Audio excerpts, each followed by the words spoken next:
최근에 한동훈 전 대표를 비롯한 친한계 쪽에서 국민의힘의 윤상현 선대위원장의 임명 철회를 요구하고 있다. 이런 보도가 있었습니다. 왜 그런 요구를 하고 있는 거죠? 아니 근데 네. 그 윤상현 의원 같은 경우는 네. 전한길 그러니까 그 정광훈 네. 정광훈 목사가 하는 집회에 가서 뭐 전 목사님한테도 뭐 90도 절을 하고 뭐 거기에 계속 하고 또 뭐 전한길 씨하고 같이 무슨 세이브 코리안가 뭐 이런 데도 같이 뭐 다니었던 걸로 기억을 하고 예. 그리고 또 윤석열 대통령과도 가장 그 무슨 저 길거리 시위도 가장 많이 동참을 하고 해서 네. 가장 우리 당 중에서도 가장 오른쪽에 있는 분으로. 그러니까 한남동에 그때 이제 지난 겨울에 시위가 있었을 때 가장 얼굴을 많이 보인 분 중에 한 사람이 이제 윤상현. 뭐 그렇습니다. 그래서 의원이죠. 뭐 진짜 관여 안 하는 데가 없을 정도로 뭐 음. 정광훈도 그다음에 전한길도 윤석열 대통령도 뭐 다른 무슨 단체들하고도 뭐 이렇게 다 그 열심히 하는 건 좋잖아요. 아니 무슨 그 열심히 하는 건 좋은데 사실 그만큼 거기에 대한 거부감도 많은 것도 사실이에요. 그러니까 중도층에서는 그 윤상현 후보가 상징하는 부분이 있어요. 그러니까 계엄을 찬성하는구나 저 사람은.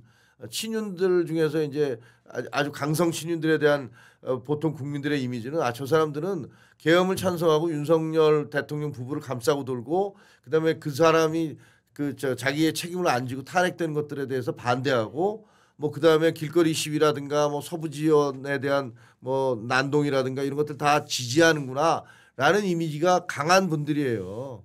근데 이런 강한 분들을 선거를 불과 7, 8일 남겨놓고 거기다가 무슨 갑작스럽게 10명이나 되는 선대위원장인데 11번째 선대위원장을 시키는 이유가 뭔지를 잘 모르겠어요. 그게 무슨 갑작스럽게 표를 가져올 수 있다라고 생각을 하는 건지 무슨 표를 가져와요 이제 와서. 그리고 어차피 윤상현 의원을 좋게 생각하는 사람들은 다 찍게 돼 있잖아요. 우리를. 찍게 돼 있고 그 나머지 사람들을 데려와야 되는데 나머지 지지를 끌어내야 되는데 그거를 거꾸로 가고 있어서 도대체 이게 뭐지?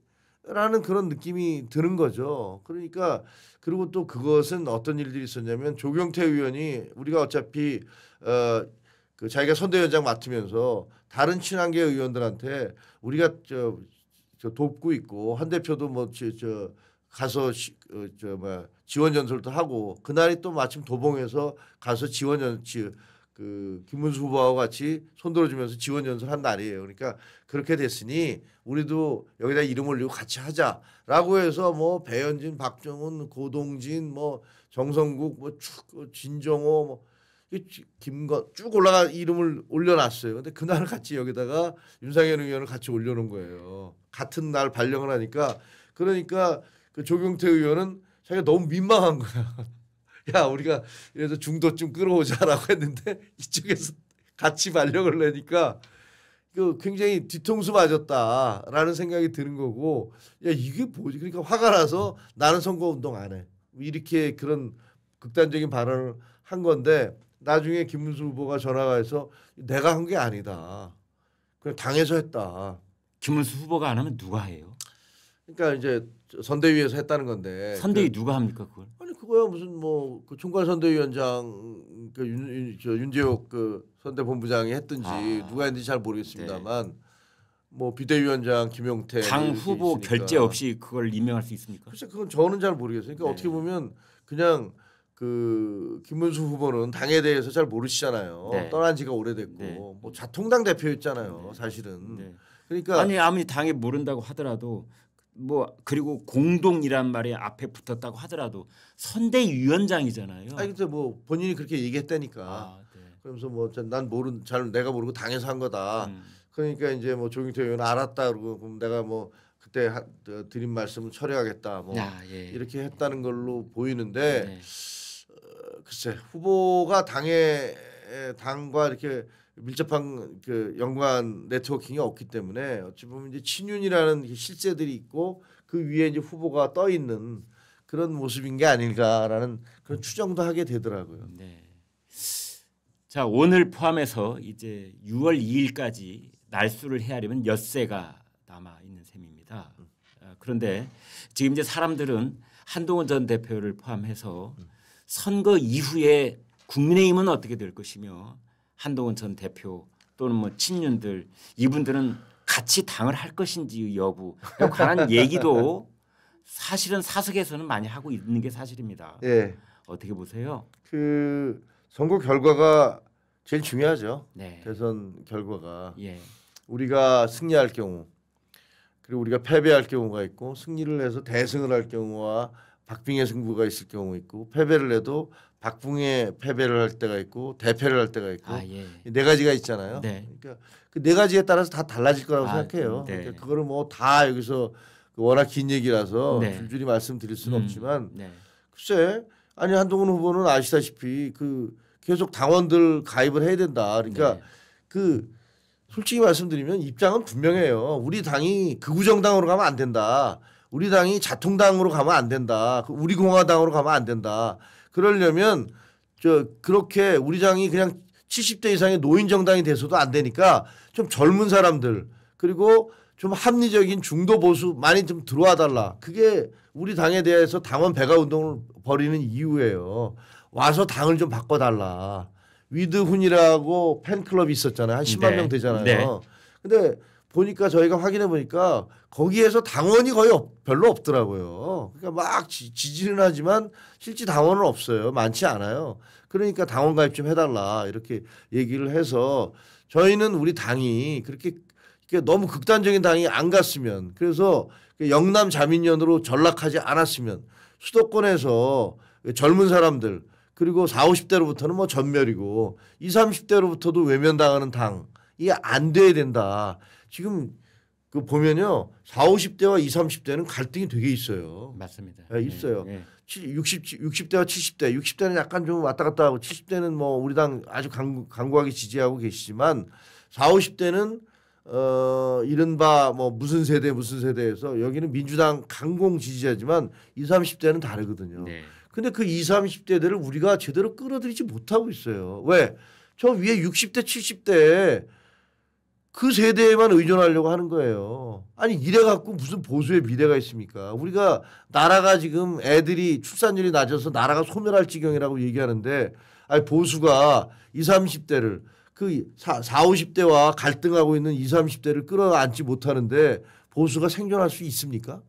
그러니까 안 되니까 그렇게 하지 말자라고 하면서 그런 분들을 20, 30대를 끌어들이기 위해서는 좀 합리적인 판단을 하고 이렇게 가야 된다고 그러는데 거기다 대고 하는 얘기가 야 아스팔트에 나가보니까 20, 30대들이 많이 와서 드디어 젊은 애들이 우리를 지지를 했어라고 얘기를 하고 있어요. 그 진짜 극소수의 사람들이거든요. 그래서 서부지법에 이제 왔던 난입했을 때 그분들 중에서는 무슨 뭐 저 교회와 관련된 분들도 정광훈 목사님 교회와 관련된 분들도 있고 뭐 그런 거 아닙니까? 근데 그런 것에 자꾸만 그런 망상적 사고방식에 빠져서 정말로 이 저변에 있는 실질적인 20, 30대들의 요구들 이런 요구들은 하나도 들어줄 생각을 안 하면서 길거리에서 막 깃발 들고 고함치는 그 소수의 사람들을 보면서 20, 30대가 우리한테 왔다라고 얘기하는 건 그거는 그냥 착각을 넘어서 망상이에요. 그러니까 그렇게 가면 안 되는 거죠. 그러니까 그렇게 가면 안 된다고 외치고 있는 거고 저희는 진짜 좀 당이 달라져야 된다고 생각해요. 기득권들이 자기들의 기득권을 더 이상 이제 그만큼 했으면 됐어요. 우리 당을 영남 자민련으로 만들려는 시도 중단하고 그다음에 수도권 정당으로 만들려고 노력해야 되고 윤석열 대통령 부부와 절연해야 되고요. 잘못한 사람들과 절연해야죠. 당에다가 이명박 대통령과 박근혜 대통령 사진까지도 안 걸어놓고 있잖아요. 그러면서 윤석열 대통령은 탈당도 안 시키고 그랬지 않습니까? 이거 잘못한 거거든요. 그런 부분에 있어서는 잘못한 거는 저희가 반성하고 그런 것도 개선해 나가야 된다. 그래야지 국민들의 사랑을 받는다. 그런 주장을 하는 겁니다. 선거가 끝나면 6말 7초쯤 국민의힘 전당대회 열릴 가능성이 있습니까? 뭐 정상적이라면 그런데 네. 정상적이라면 그것도 역시 선거 결과에 따라서 다 바뀔 수 있다. 그 다르고 박빙이냐 큰 격차냐에 따라서. 그리고 당내 기득권들이 어떻게 하려고 하시느냐 이런 것도 영향이 있겠죠. 어차피 김용태 비대위원장은 6월 말까지가 임기잖아요. 그렇습니다. 네. 그럼 비대위원장을 새로 뽑든지 아니면 전당대회를 하든지 그렇습니다. 둘 중 하나 해야 되죠. 그렇죠. 네. 그 전당대회 한동훈 전 대표는 어떤 역할을 하게 되나요? 본인한테 제가 직접 여쭤보지를 않아서 물어보지를 않아서 그분 뭐 한 대표가 어떤 생각을 하고 있는지 저는 잘 모르겠습니다. 그거는 뭐 왜냐하면 그런 거 얘기하기에는 상황이 지금 이 선거 상황에서 알겠습니다. 제가 질문이 적절하지 못했습니다. 네, 시청자 여러분, 오늘 김종혁 전 최고위원 나오셔서 1시간 10분 가까이 같이 이런저런 얘기를 해봤습니다. 이제 정말 선거가 코앞이라는 말이 이것도 틀린 말입니다. 이미 투표가 오늘 진행 중에 있습니다. 그리고 여러분도 잘 아시다시피 저희 이 방송은 사실은 자유민주주의에 기반한 합리적 보수를 지지하고 계시는 시청자분들이 대부분이십니다. 자, 이분들을 위해서 우리 김종혁 최고께서 오늘 사전투표가 진행되고 있는 오늘 마지막으로 한 말씀 부탁드리겠습니다. 아니 뭐 그 선거는 민주주의의 꽃이잖아요. 네. 그러니까 그 본인의 어떤 그 의사를 제대로 표시하셔서 그리고 우리가 싸워도 선거로 싸워야 돼요. 예. 총칼로 싸울 수는 없잖아요. 총칼로 지금 대한민국에서 군대를 동원해서 뭐 통치를 하겠다라는 건 그건 좀 말도 안 되는 소리입니다. 계엄도 아니고 탄핵도 아니고 뭐 거부권도 아니고 결국은 이 정치적인 싸움은 선거로 하는 것이다. 네, 선거를 할 수밖에 없습니다. 네. 민주당처럼 걸핏하면 그 의회 다수를 해서 다 탄핵시켜버리겠다. 우리한테 반대하는 사람 다 탄핵시켜버리겠다. 내지는 뭐 대통령처럼 군대 동원해서 입도 뻥끗 못하게 둘 다 말이 안 되는 얘기고 잘못된 정치잖아요. 그러니까 선거를 통해서 갈 수밖에 없기 때문에 본인의 소중한 의사결정 제대로 잘 하시길 바랍니다. 네, 오늘 대단히 감사합니다. 감사합니다. 네, 고맙습니다.